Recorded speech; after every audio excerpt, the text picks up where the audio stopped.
It all started about 5 years ago when I was a sophomore in college in Seattle. I was pretty active on social media back then, always posting updates about my classes, parties, and adventures around the city. Nothing too personal, just the usual stuff most college kids share. One day I got a friend request from someone, let's call him Alex Parker. The profile picture showed a guy about my age with dark hair and a friendly smile.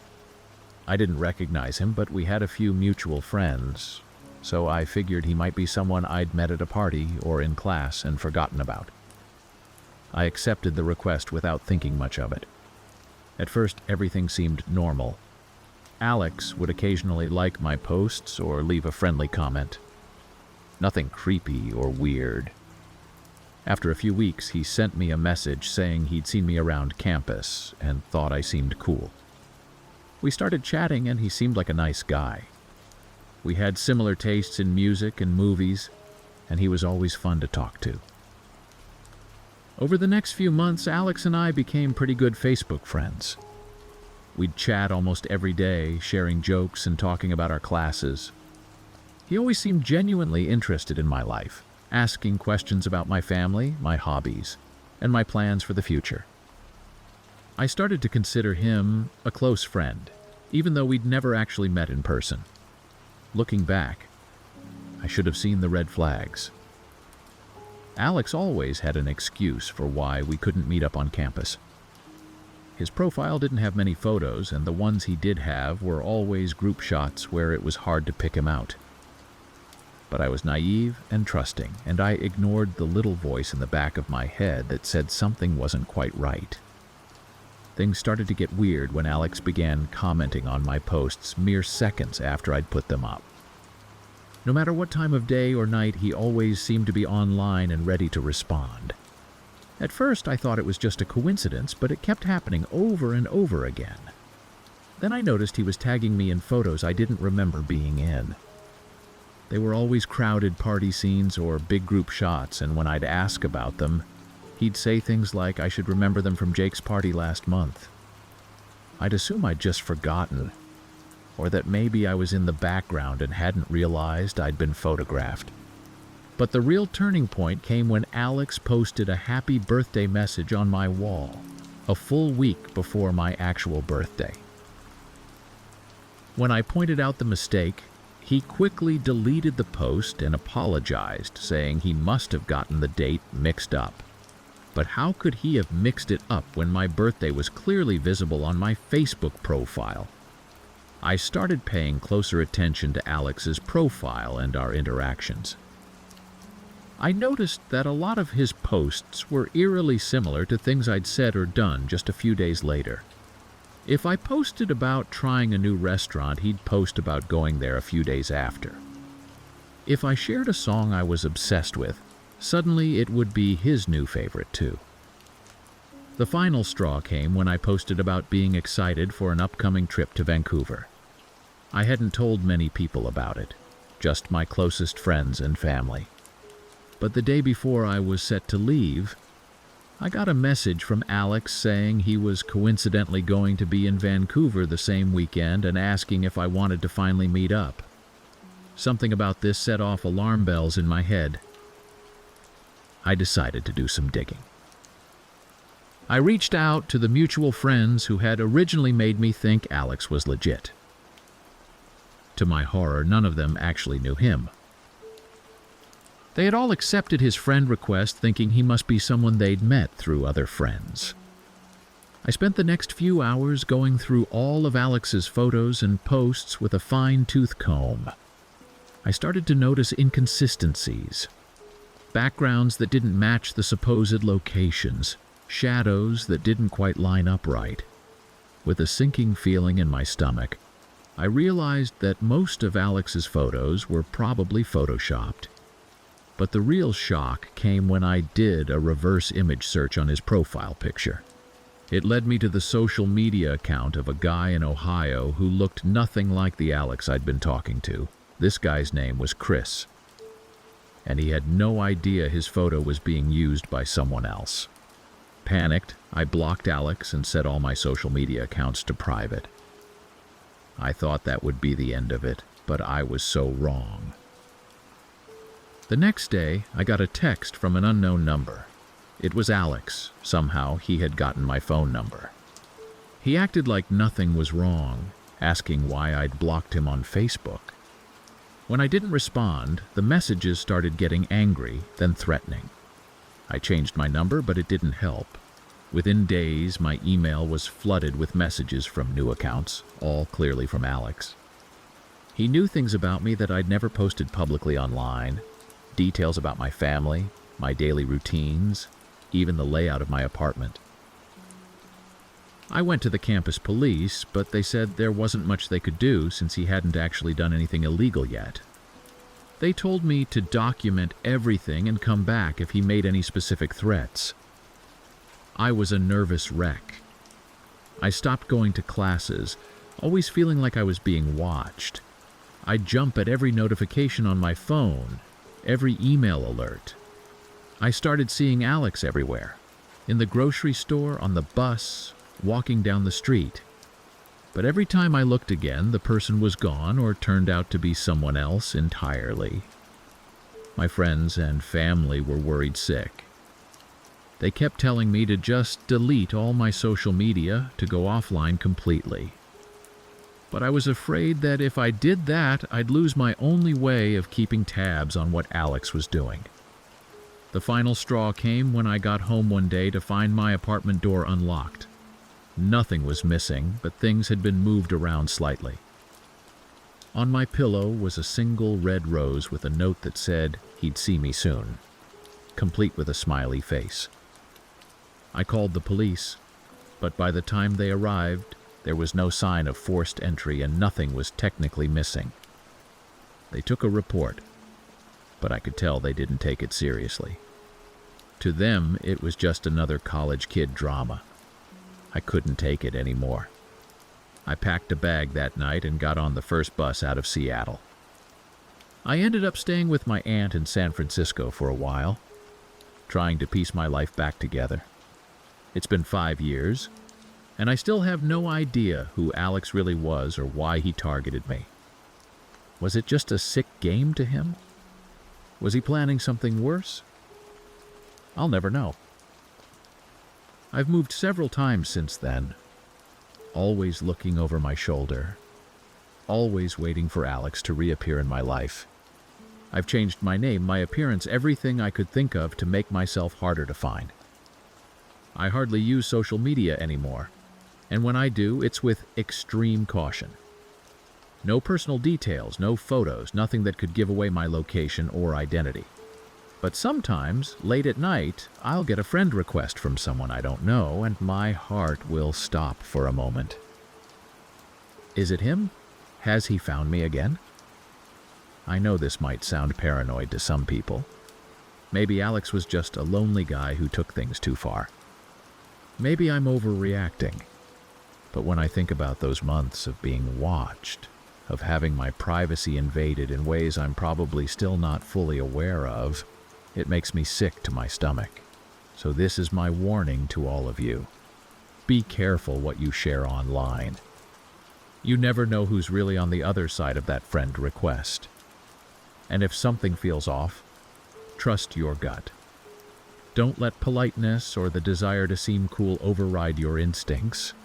Because once someone gets into your life through social media, it can be nearly impossible to get them out. They have access to your friends, your interests, your daily routines. They can build a whole fake persona designed to appeal to you specifically. And by the time you realize what's happening, it might be too late. I don't know if I'll ever feel truly safe again. Every unexpected noise makes me jump. Every stranger on the street could be him. I've lost friends, opportunities, and years of my life to this fear.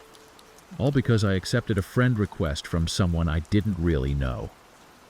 So please learn from my mistake. Be safe out there. And remember, not everyone on the internet is who they claim to be.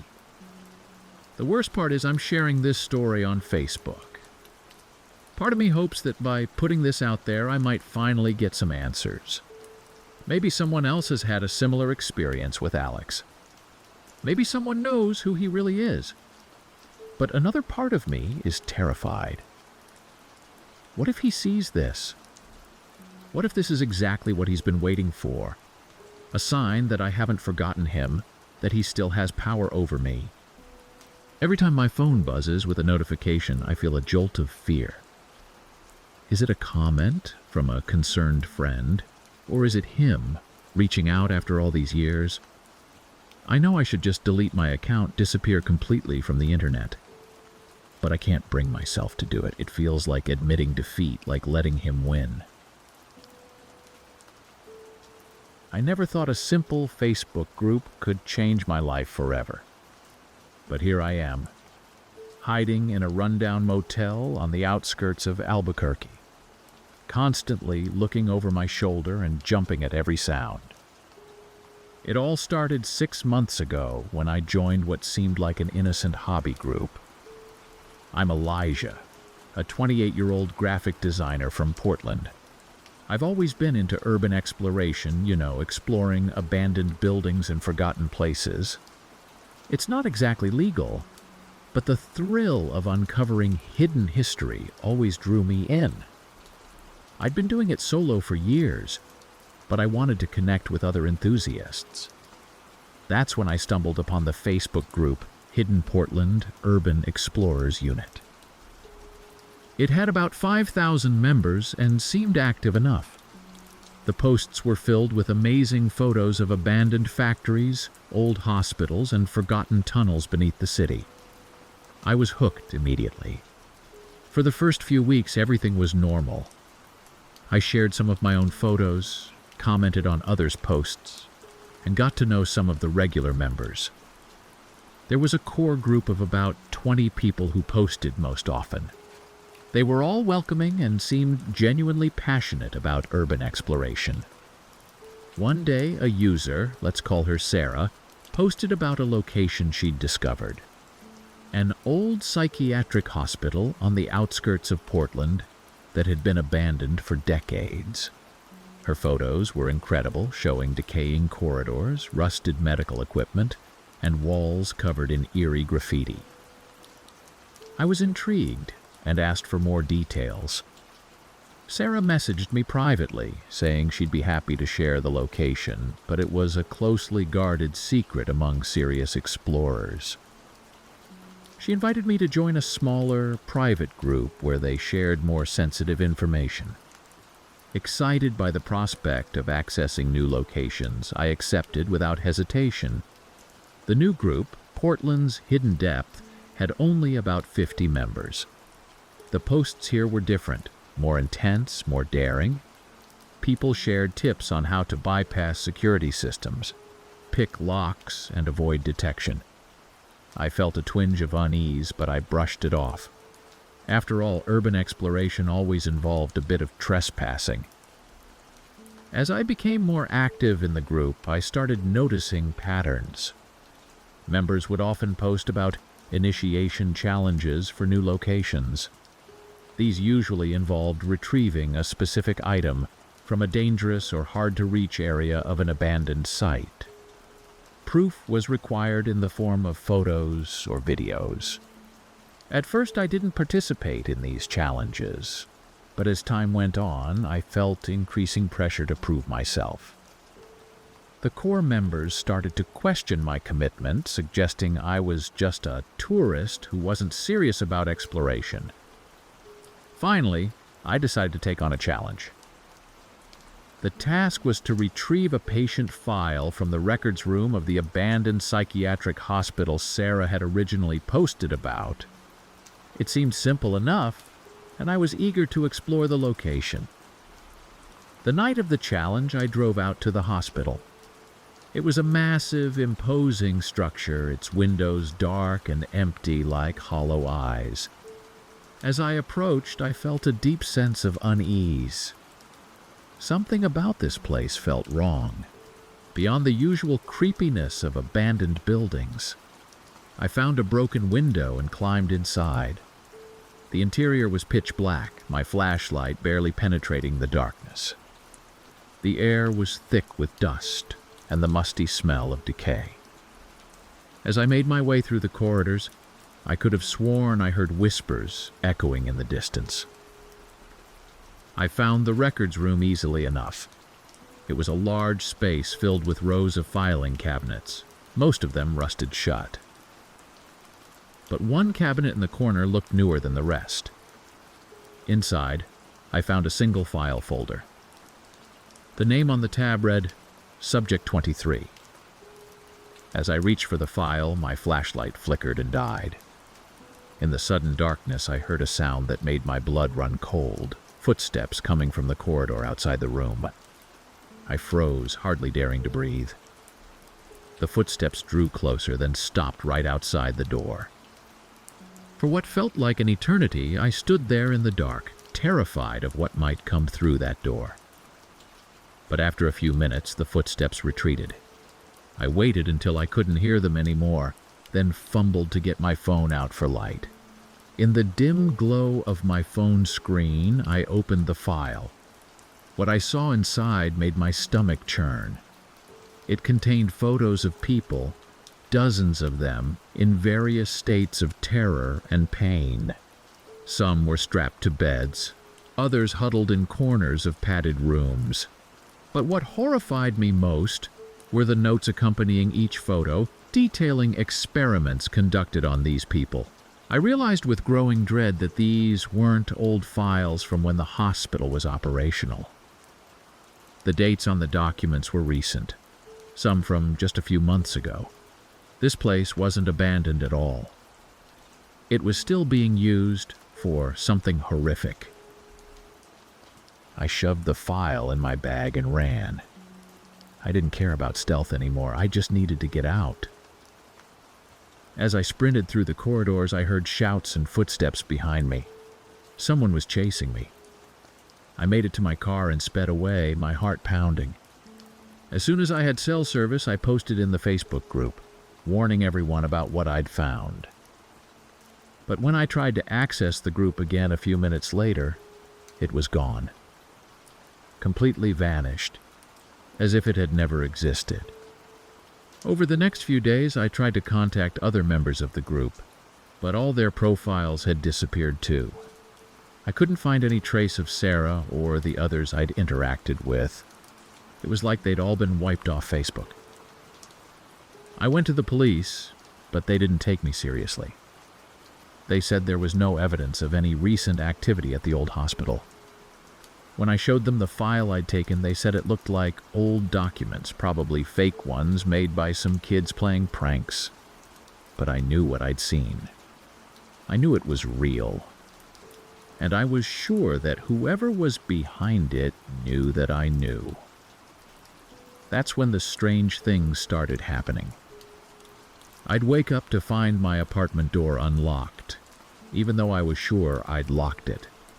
My computer files would be moved around or deleted. Once I came home to find all my photos had been taken off the walls and arranged in a bizarre pattern on my living room floor. Then the messages started. Facebook messages from accounts I didn't recognize, always deleted before I could respond or screenshot them. They contained fragments of information about me. My daily routines, conversations I'd had in private, even thoughts I'd never shared with anyone. I changed my locks, my phone number, my email. I deleted my Facebook account, but it didn't stop. Somehow they always found a way to reach me, to let me know they were watching. I started seeing the members of the Facebook group everywhere, on the street, in coffee shops, on the bus. But whenever I tried to approach them, they'd disappear into the crowd. I couldn't tell if I was paranoid or if they were really there, watching me.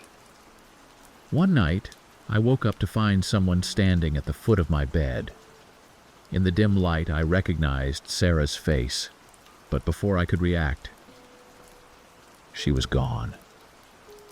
When I turned on the lights, my apartment was empty, but my front door was wide open. That was when I decided to run. I packed a bag, withdrew all the cash I could, and just started driving. I've been on the move ever since, never staying in one place for more than a few days. But I can't shake the feeling that they're always one step behind me. Every town I pass through, I see familiar faces from the group. In diners, at gas stations, walking down the street. Always watching, always just out of reach. I don't know what they want from me. Was the hospital part of some larger conspiracy? Was the Facebook group a way to lure in unsuspecting victims? Or am I just losing my mind, seeing threats where there are none? All I know is that I can't trust anyone anymore. Every friendly face could be one of them. Every social media account could be a way for them to track me. I've cut myself off from everyone and everything I used to know. Sometimes, in my darkest moments, I wonder if it would be easier to just give up. To stop running and let them find me. At least then I'd know the truth. But the memory of those photos, of the terrible things documented in that file, keeps me going. I need to find a way to expose what's happening, to stop it somehow. So I keep moving, keep hiding. And I'm sharing this story as a warning. Be careful what groups you join on Facebook. Be wary of strangers on the internet who seem too friendly, too interested in your life. Because you never know who might be on the other side of the screen, or what their real intentions might be. Thank you for watching. If you found these stories gripping, don't forget to subscribe for more spine-tingling content. For another hair-raising tale, check out our suggested video. And if you're hungry for more eerie encounters, dive into our playlist featuring similar chilling narratives.